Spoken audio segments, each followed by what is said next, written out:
Hello everyone, आप सभी लोगों का स्वागत है आपके अपने यूट्यूब चैनल ग्रो विद समीक्षा में। तो फ्रेंड्स, आज हम लोग सीटेट के कुछ महत्वपूर्ण प्रश्नों को देखेंगे। तो चलिए शुरू करते हैं। आज की क्लास का पहला प्रश्न है, कक्षा में अर्थपूर्ण अधिगम को प्रोत्साहित करने के लिए एक अध्यापिका को क्या करना चाहिए। ऑप्शन ए, विद्यार्थियों की सहायता करनी चाहिए जिससे अपने मनोभावों को अभिप्रेरणा को व्यवस्थित कर सके, बिल्कुल। ऑप्शन बी, विद्यार्थियों को उनके प्रदर्शन के आधार पर वर्गीकृत और नामांकित करके उनके योग्यता आधारित समूह बनाने चाहिए, नहीं, बिल्कुल नहीं। बच्चों को हमें भी कभी भी नामांकित या वर्गीकृत नहीं करना है। आगे बढ़ते हैं। ऑप्शन सी, विद्यार्थियों में संवाद और परिचर्चा को प्रोत्साहित करना चाहिए जिससे वे बहुपरिप्रेक्ष्य में सशक्त हों, बिल्कुल सही। हमें बच्चों को संवाद और परिचर्चा के लिए प्रोत्साहित करना है। ऑप्शन डी, कक्षा में विविधता की उपेक्षा करके शिक्षण की मानक विधि को अपनाना चाहिए, नहीं, हमें शिक्षण विधि में लचीलापन रखना है। कभी भी शिक्षण विधि में मानक का जहाँ भी मानक विधि दिया हो वो ऑप्शन आपका करेक्ट हो ही नहीं सकता। तो आपका ऑप्शन सी करेक्ट होगा, ए और सी। आगे बढ़ते हैं। प्रश्न संख्या 2,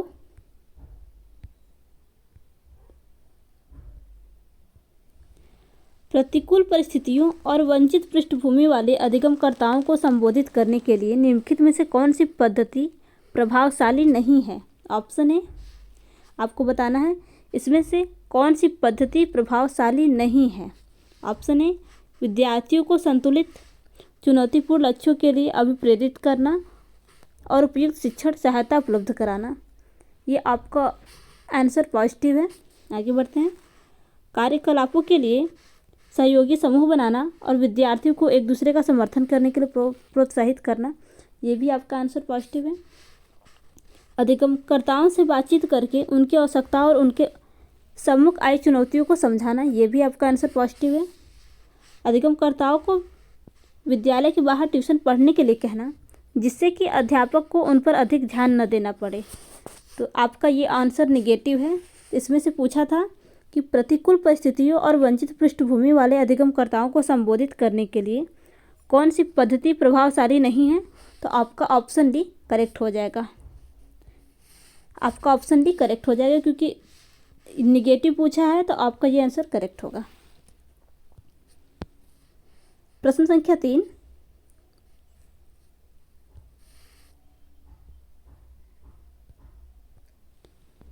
बच्चों के अधिगम में शारीरिक स्वास्थ्य और सांवेगिक अवस्था, आपको बताना है, का कोई आपसी संबंध नहीं है। ऑप्शन बी, की भूमिका नगण्य है। ऑप्शन सी, का कोई प्रभाव नहीं पड़ता है। ऑप्शन डी, की एक महत्वपूर्ण भूमिका है। तो प्रश्न संख्या 3 का जो सही जवाब हो जाएगा आपका ऑप्शन 4 करेक्ट हो जाएगा। बच्चों के अधिगम में शारीरिक स्वास्थ्य और सांवेगिक अवस्था की एक महत्वपूर्ण भूमिका है। प्रश्न संख्या 4,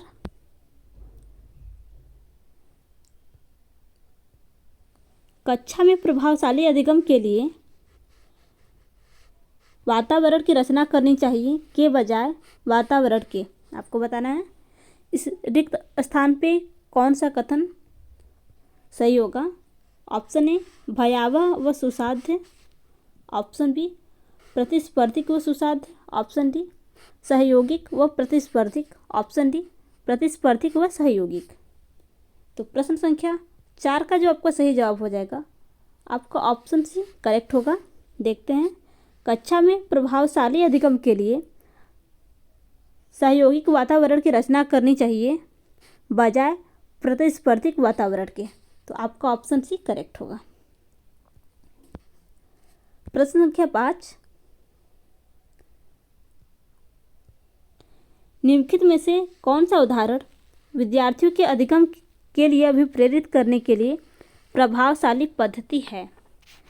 निम्नलिखित में से कौन सा उदाहरण विद्यार्थियों के अधिगम के लिए अभिप्रेरित करने के लिए एक प्रभावशाली पद्धति है।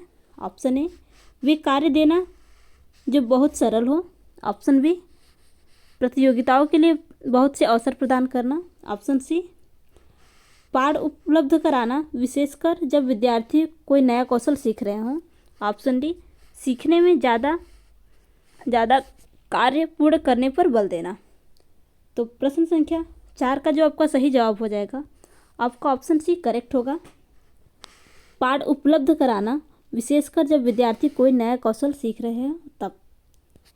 कक्षा में प्रभावशाली अधिगम के लिए सहयोगिक वातावरण की रचना करना चाहिए। अधिगम प्रक्रिया के दौरान विद्यार्थियों को अधिगम के लिए प्रेरित करने हेतु आधारभूत संरचनात्मक ज्ञान उपलब्ध करवाना अनिवार्य है, विशेषकर उस समय जब वो कोई नया कौशल सीख रहे हों तब।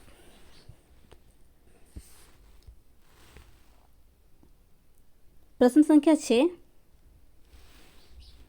बच्चों के चिंतन के विषय में निम्नलिखित में से कौन सा कथन सही नहीं है। बच्चों के चिंतन के विषय में निम्नलिखित में से कौन सा कथन सही नहीं है। ऑप्शन ए, बच्चे अपने आसपास की विविध घटनाओं के बारे में सक्रियतापूर्वक सोचते हैं और उनमें अन्वेषण करने की लालसा होती है। आपका ये ऑप्शन तो पॉजिटिव लग रहा है। आगे बढ़ते हैं। बच्चे अपने आसपास की वस्तुओं को जानने के लिए जन्मजात जिज्ञासु होते हैं। ये भी पॉजिटिव लग रहा है। आगे बढ़ते हैं। बच्चे अपने आसपास की विविध घटनाओं के बारे में स्वयं अपने सिद्धांतों की रचना करते हैं। ये भी आपका ऑप्शन पॉजिटिव लग रहा है। बच्चे अपने प्रत्ययों को स्वयं नहीं सोच सकते और अध्यापक की मूल भूमिका उन्हें जानकारी उपलब्ध कराना है। तो प्रश्न संख्या 6 का जो आपका सही जवाब हो जाएगा, आपका ऑप्शन डी करेक्ट होगा। बच्चे प्रत्ययों को स्वयं नहीं सोच सकते और अध्यापक की मूल भूमिका होती है, मूल भूमिका उन्हें जानकारी उपलब्ध कराना है। तो आपका ये जो कथन है सही नहीं है। इसमें पूछा था कि कौन सा कथन सही नहीं है, आपके ऊपर के अन्य ऑप्शन पॉजिटिव है। इसमें पूछा था कौन सा कथन सही नहीं है, तो आपका ये ऑप्शन सही नहीं है। तो इसमें नहीं पूछा था, तो आपका ऑप्शन 4 करेक्ट हो जाएगा। प्रश्न संख्या 7, अधिगम एक और प्रक्रिया है, आपको बताना है इन रिक्त स्थानों में क्या भरा जाएगा। तो आपका जो करेक्ट ऑप्शन है, आपका ऑप्शन सी करेक्ट होगा। अधिगम एक जटिल और सरल प्रक्रिया है। अधिगम एक जटिल और सक्रिय प्रक्रिया है। आपका ऑप्शन सी करेक्ट हो जाएगा। प्रश्न संख्या 8, अपनी कक्षा में अर्थपूर्ण अधिगम को सुसाध्य बनाने के लिए अध्यापिका को अपनी कक्षा में सामाजिक, सांस्कृतिक, धार्मिक, भाषाई विविधता को डैश चाहिए। आपको बताना है इस स्थान पे क्या भरा जाएगा। समझना चाहिए, अनदेखा करना चाहिए, ऑप्शन सी टालना चाहिए, ऑप्शन डी अपेक्षित करना चाहिए। तो प्रश्न संख्या 8 का जो सही जवाब हो जाएगा, आपका ऑप्शन ए ही करेक्ट हो जाएगा, समझना चाहिए। प्रश्न संख्या 9, एक कक्षा में अध्यापिका अपनी शिक्षा शास्त्र व आकलन की विधियों की विद्यार्थियों की व्यक्तिगत जरूरतों के अनुसार परिवर्तित करती है। आपको बताना चाहिए किसके अनुसार। ऑप्शन ए पाठ्य पुस्तक केंद्रित, ऑप्शन बी व्यवहारवादी, ऑप्शन सी अध्यापक केंद्रित, ऑप्शन डी प्रगतिशील। तो प्रश्न संख्या 9 का जो आपका सही जवाब हो जाएगा, आपका ऑप्शन डी करेक्ट होगा, प्रगतिशील। एक प्रगतिशील कक्षा में अध्यापिका अपने शिक्षा शास्त्र व आकलन की विधियों को विद्यार्थियों की व्यक्तिगत जरूरत के अनुसार परिवर्तित करती है। आगे बढ़ते हैं। प्रश्न संख्या 10, बच्चों का विद्यालय में असफल होना। बच्चों का विद्यालय में असफल होना क्या दर्शाता है। ऑप्शन ए सिद्ध करता है कि इन बच्चों में आनुवांशिक जन्मजात कमियां और उन्हें विद्यालय से निकाल देना चाहिए। यह ऑप्शन बिल्कुल गलत है। आगे बढ़ते हैं। सूचित करता है कि अभिभावकों में अपने बच्चों के अधिगम सहायता करने का सामर्थ्य नहीं है। आगे बढ़ते हैं। प्रस्तावित करता है कि वंचित पृष्ठभूमि वाले बच्चों में अधिगम का सामर्थ्य नहीं होता। ये तो बिल्कुल गलत है। आगे बढ़ते हैं। निर्दिष्ट करता है कि विद्यालय इन बच्चों की आवश्यकताओं और रुचियों की पूर्ति करने में समर्थ नहीं है। आपका ऑप्शन 4 ही करेक्ट होगा। आगे बढ़ते हैं। प्रश्न संख्या 11, समूह में एक दूसरे को पढ़ाने और सहायता करने से। ऑप्शन ए, बच्चों का ध्यान भंग हो सकता है और एक प्रभावशाली शिक्षण पद्धति नहीं है। बिल्कुल नहीं, गलत है ऑप्शन है। आगे बढ़ते हैं। बच्चों में प्रतिस्पर्धात्मक प्रवृत्ति उत्पन्न होती है जो कि अधिगम में विघ्न या रुकावट पैदा करती है। नहीं, ये भी कथन गलत है। आगे बढ़ते हैं। बच्चे स्वयं की चिंतन प्रक्रिया पर आक्षेप कर सकते हैं और संज्ञानात्मक क्रियाकलाप के उच्च स्तर तक पहुंच सकते हैं। आपका यही ऑप्शन करेक्ट लगता है। अगला ऑप्शन देखते हैं। बच्चों में भ्रांति उत्पन्न हो सकती है जो उनके अधिगम में हस्तक्षेप करती है। आपका ये भी ऑप्शन गलत लग रहा है, तो आपका ऑप्शन सी करेक्ट हो जाएगा। समूह में एक दूसरे को पढ़ाने और सहायता करने से बच्चे स्वयं की चिंतन प्रक्रिया पर आक्षेप कर सकते हैं और संज्ञानात्मक क्रियाकलाप के उच्च स्तर पर पहुंच सकते हैं। प्रश्न संख्या 12। बच्चों के समाजीकरण में विद्यालय। ऑप्शन ए, प्राथमिक कारक है। ऑप्शन बी, द्वितीयक कारक है। ऑप्शन सी, कोई भूमिका नहीं है। ऑप्शन डी, कि बहुत कम भूमिका है। तो प्रश्न संख्या 12 का जो आपका सही जवाब हो जाएगा, बच्चों के समाजीकरण में विद्यालय द्वितीय कारक है। और बात करें परिवार, तो परिवार समाजीकरण का प्राथमिक कारक है। प्रश्न संख्या 13। निम्नलिखित में से किस मनोवैज्ञानिक ने प्रस्तावित किया है कि बच्चों का चिंतन गुणात्मक रूप से वयस्कों की अपेक्षा अलग होता है? आपको बताना है किसने कहा था। ऑप्शन ए, हावर्ड गार्डनर ने। ऑप्शन बी, कोहलबर्ग ने। ऑप्शन सी, जीन पियाजे ने। ऑप्शन डी, वाइगोत्स्की ने। तो प्रश्न संख्या 13 का जो आपका सही जवाब हो जाएगा, आपका ऑप्शन सी करेक्ट हो जाएगा, जीन पियाजे ने। जीन पियाजे का मानना था कि बच्चों का चिंतन गुणात्मक रूप से वयस्कों की अपेक्षा अलग होता है। आगे बढ़ते हैं। प्रश्न संख्या 14। विकास के विषय में निम्नलिखित में से कौन सा कथन सही है? ऑप्शन ए, विकास सुरुचिपूर्ण सुव्यवस्थित समूह की अवस्थाओं में पूर्व निश्चित अनुवांशिक घटकों के कारण होता है। ऑप्शन बी, विकास एक सरल और एक देशी प्रक्रिया है। नहीं। ऑप्शन सी, बच्चों के विकास में बहुत से सांस्कृतिक विविधताएं होती हैं। आपका ये ऑप्शन सही लग रहा है। आगे बढ़ते हैं। संसार में सभी बच्चों का विकास एक ही क्रम में और सुनिश्चित समय से होता है। आपका ये भी ऑप्शन गलत है। तो प्रश्न संख्या 14 का जो आपका सही जवाब हो जाएगा, आपका ऑप्शन सी करेक्ट हो जाएगा।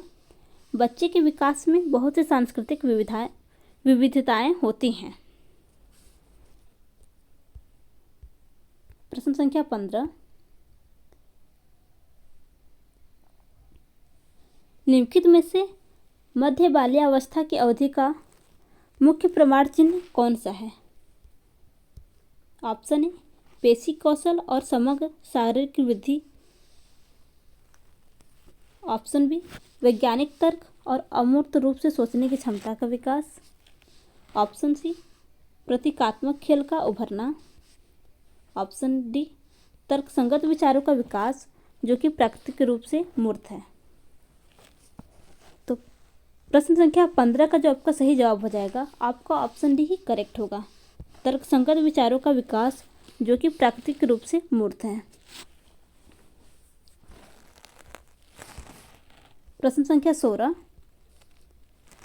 जीन पियाजे के अनुसार बच्चे अमूर्त संक्रियात्मक अवस्था में, आपको बताना है बच्चे अमूर्त संक्रियात्मक अवस्था में ऑप्शन ए, संरक्षण, वर्गीकरण व श्रेणीबद्ध करने में सक्षम नहीं है। नहीं, ऑप्शन आपका ये गलत है। ऑप्शन बी, प्रतीकात्मक और सांकेतिक खेलों में भाग लेना प्रारंभ करते हैं। तो आपका ये भी ऑप्शन देखते हैं। ऑप्शन सी, परिकल्पित निगमनात्मक तर्क और प्रतिज्ञप्ति चिंतन करने में समर्थ हैं। देखते हैं। ऑप्शन डी, केंद्रीकरण और अनुत्क्रमणी विचार से आबद्ध हैं। तो प्रश्न संख्या 16 का जो आपका करेक्ट आंसर हो जाएगा, आपका ऑप्शन सी करेक्ट हो जाएगा। बच्चे अमूर्त संक्रियात्मक अवस्था में परिकल्पित निगनात्मक तर्क और प्रतिज्ञप्ति चिंतन करने में समर्थ हैं। आपका ऑप्शन सी करेक्ट होगा। बात करते हैं जीन पियाजे ने संज्ञानात्मक विकास की 4 अवस्थाओं का वर्णन किया है, जिसमें कि इंद्रिय जनित गामक अवस्था जो कि जन्म से 2 वर्ष तक होता है। उसके बाद पूर्व संक्रियात्मक अवस्था जो कि 2 से 7 वर्ष तक होता है। उसके बाद मूर्त संक्रियात्मक अवस्था जो कि 7 से 11 वर्ष तक होता है। उसके बाद औपचारिक संक्रियात्मक अवस्था जो कि 11 वर्ष से अधिक होता है। आगे बढ़ते हैं। प्रश्न संख्या 17। लॉरेंस कोहलबर्ग के नैतिक विकास के सिद्धांत के अनुसार व्यक्ति किस अवस्था में है जब वह विश्वास करता है कि वर्तमान सामाजिक प्रणाली को सक्रियतापूर्वक बनाए रखने से धनात्मक मानवीय संबंध और सामाजिक वर्ग सुरक्षित रहता है। ऑप्शन ए यांत्रिक उद्देश्य अभिविन्यास, ऑप्शन बी सार्वभौमिक नैतिक सिद्धांत अभिविन्यास, ऑप्शन सी दंड और आज्ञा पालन अभिविन्यास, ऑप्शन डी सामाजिक क्रम व्यवस्था अभिविन्यास। तो प्रश्न संख्या 17 का जो आपका करेक्ट आंसर हो जाएगा, आपका ऑप्शन 4 करेक्ट हो जाएगा, सामाजिक क्रम व्यवस्था अभिविन्यास। कोहलबर्ग के नैतिक विकास के सिद्धांत के अनुसार व्यक्ति सामाजिक क्रम व्यवस्था अभिविन्यास की अवस्था में यह विश्वास करता है कि वर्तमान सामाजिक प्रणाली को सक्रियतापूर्वक बनाए रखने के लिए धनात्मक मानवीय संबंध और सामाजिक वर्ग सुरक्षित रहता है। आपका ऑप्शन 4 करेक्ट हो जाएगा। प्रश्न संख्या 18।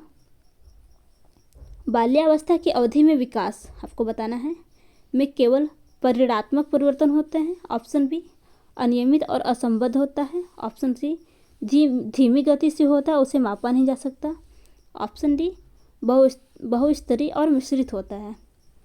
तो प्रश्न संख्या 18 का जो आपको करेक्ट आंसर हो जाएगा, आपका ऑप्शन डी करेक्ट हो जाएगा, बहुस्तरीय और मिश्रित होता है। सामान्यतः 3 से 12 वर्ष की अवस्था बाल्यावस्था मानी जाती है।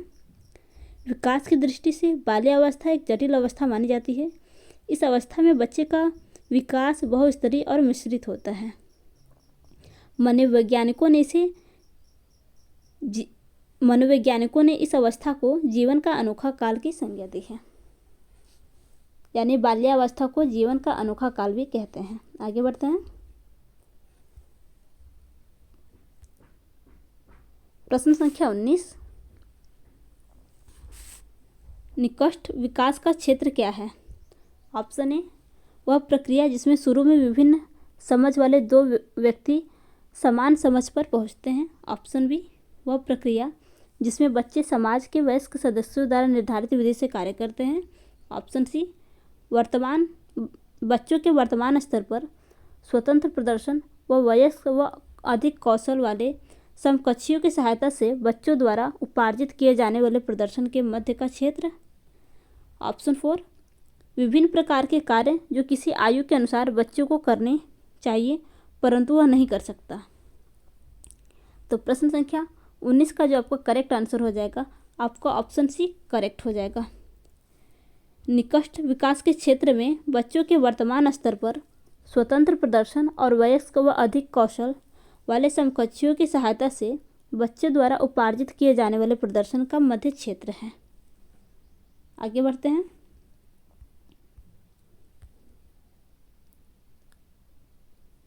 प्रश्न संख्या 20। एक प्रगतिशील कक्षा में शिक्षण अधिगम प्रक्रिया के दौरान अधिगमकर्ताओं का मूल्यांकन, ऑप्शन ए अभिभावकों को प्रतिपुष्टि देने के प्रयोजन से बेहद सफल, कम सफल व असफल विद्यार्थी को पहचानने में सहायक होता है। आपका ये ऑप्शन बिल्कुल गलत है। आगे बढ़ते हैं। अत्यधिक महत्वपूर्ण है क्योंकि यह बच्चों की समझ की जानकारी देता है और अध्यापिका को अपने शिक्षा शास्त्र पर विचार करने में सहायक होता है। देखते हैं इस ऑप्शन को। आगे बढ़ते हैं।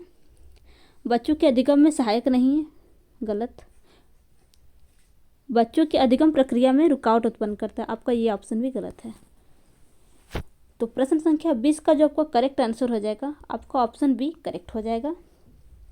अत्यधिक महत्वपूर्ण है। एक प्रगतिशील कक्षा में शिक्षण अधिगम प्रक्रिया के दौरान अधिगमकर्ताओं का मूल्यांकन अत्यधिक महत्वपूर्ण है, क्योंकि यह बच्चों की समझ की जानकारी देता है और अध्यापिका को अपने शिक्षा शास्त्र पर विचार करने में मदद करता है। प्रश्न संख्या 21,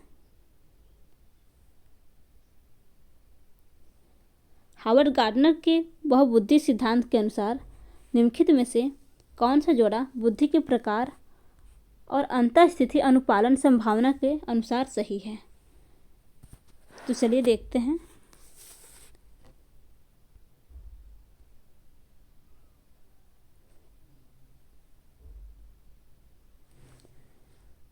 कि बुद्धि के प्रकार और अंतःस्थिति अनुपालन संभावना, तो इसमें से देखते हैं कि कौन सा आपका ऑप्शन सही होगा। भाषिक मूर्तिकार नहीं, आपका ये ऑप्शन गलत होगा। शारीरिक गति संवेदना खिलाड़ी, हाँ। आगे देखते हैं, स्थानिक मनोवैज्ञानिक नहीं। अंतर्व्यक्तित्व विक्रेता, आपका ऑप्शन बी ही करेक्ट होगा। शारीरिक गति संवेदना खिलाड़ी, आपका ऑप्शन बी करेक्ट हो जाएगा। प्रश्न संख्या 22,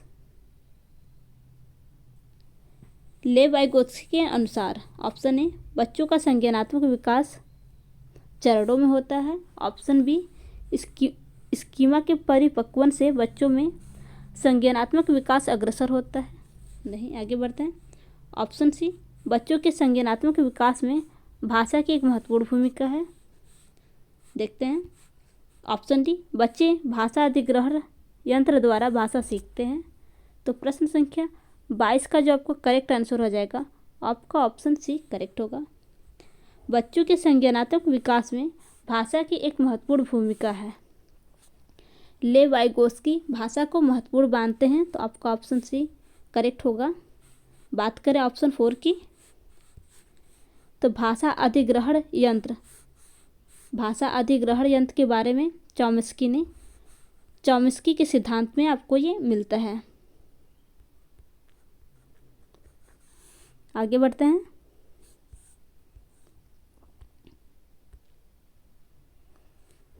प्रश्न संख्या 23, बाल केंद्रित कक्षा वह है जिसमें आपको बताना है बच्चों के व्यवहार को निर्देशित करने के लिए अध्यापक पुरस्कार और दंड का प्रयोग करता है। गलत है। आगे बढ़ते हैं। अध्यापक लचीला है और प्रत्येक बच्चों की व्यक्तिगत आवश्यकताओं को पूरा करता है। आपका ऑप्शन बी ही करेक्ट होगा। देखते हैं आगे। अध्यापक केवल पाठ्य पुस्तक को ज्ञान के स्रोत के लिए उपयोग करता है। आपका ऑप्शन सी भी गलत है। अध्यापक बच्चों को उनकी क्षमताओं के आधार पर वर्गीकृत, कभी भी हमें बच्चों को वर्गीकृत नहीं करना है, कभी भी केवल पाठ्य पुस्तक ज्ञान पर जोर नहीं देना है। तो आपका ऑप्शन बी करेक्ट हो जाएगा। प्रश्न संख्या 24, किस मनोवैज्ञानिक के अनुसार बच्चों के संज्ञानात्मक विकास में सांस्कृतिक उपकरण एक महत्वपूर्ण भूमिका निभाते हैं? आपको बताना है किसके अनुसार। Option A Albert Bandura, option B BF Skinner, option C Vygotsky, option D Jean पियाजे। तो प्रश्न संख्या 24 का जो आपका करेक्ट आंसर हो जाएगा, आपका ऑप्शन सी करेक्ट होगा। लेव वाइगोत्स्की के अनुसार बच्चे के संज्ञानात्मक विकास में सांस्कृतिक उपकरण एक महत्वपूर्ण भूमिका निभाते हैं। लेव वाइगोत्स्की ने अपने सिद्धांत में भाषा तथा सांस्कृतिक उपकरण को महत्वपूर्ण मानते हैं। वाइगोत्स्की का मानना है कि बच्चे अपने सांस्कृतिक वातावरण से सीखते हैं। आगे बढ़ते हैं। प्रश्न संख्या 25, कक्षा में सभी लिंगों में जेंडर रूढ़िवादिता को कम करने और विकास के विस्तार की संभावनाओं को बढ़ाने के लिए प्रभावशाली पद्धति कौन सी है? ऑप्शन ए एक ही लिंग की योग्यता समूह बनाना। देखते हैं। आपका ये ऑप्शन गलत है। आगे बढ़ते हैं। क्रियाकलाप के लिए मिश्रित लिंग समूह बनाना और विचार विमर्श को प्रोत्साहित करना। आपका ऑप्शन बी ही करेक्ट है। आगे देखते हैं। लेकिन लिंगों के जैविक अंतरों की उपेक्षा करना और उन्हें अस्वीकार करना। गलत। ऑप्शन 4 समाज में चित्रित लिंग भूमिकाओं को प्रबल बनाना। तो आपका ऑप्शन 4 भी गलत है। तो आपका ऑप्शन बी करेक्ट हो जाएगा। क्रियाकलाप के लिए मिश्रित लिंग समूह बनाना और विचार विमर्श को प्रोत्साहित करना। प्रश्न संख्या 26, अध्यापकों को कक्षा में बहुभाषीयता को समझना चाहिए। आपको बताना है रिक्त स्थान में क्या क्या क्या भरेंगे। ऑप्शन ए एक समस्या, ऑप्शन बी एक व्यवस्थागत मुद्दा, ऑप्शन सी एक गुण और साधन, ऑप्शन डी एक रुकावट। तो प्रश्न संख्या 26 का जो आपका करेक्ट आंसर हो जाएगा, आपका ऑप्शन सी करेक्ट होगा, एक गुण और साधन। अध्यापकों को कक्षा में बहुभाषीयता को एक गुण और साधन समझना चाहिए। प्रश्न संख्या 27, प्रतिभाशाली और सृजनात्मक बच्चों की आवश्यकताओं को किस प्रकार संबोधित किया जा सकता है। ऑप्शन ए प्रश्न को हल करने के लिए विशिष्ट निर्देश उपलब्ध कराकर। आगे देखते हैं, आपका ये ऑप्शन तो गलत है। आगे बढ़ते हैं, रटने पर आधारित परीक्षा देकर। कभी भी हमें बच्चे को रटवाना नहीं है। आगे बढ़ते हैं, चुनौतीपूर्ण कार्य और निरस्ता दूर करने के लिए क्रियाकलाप देकर।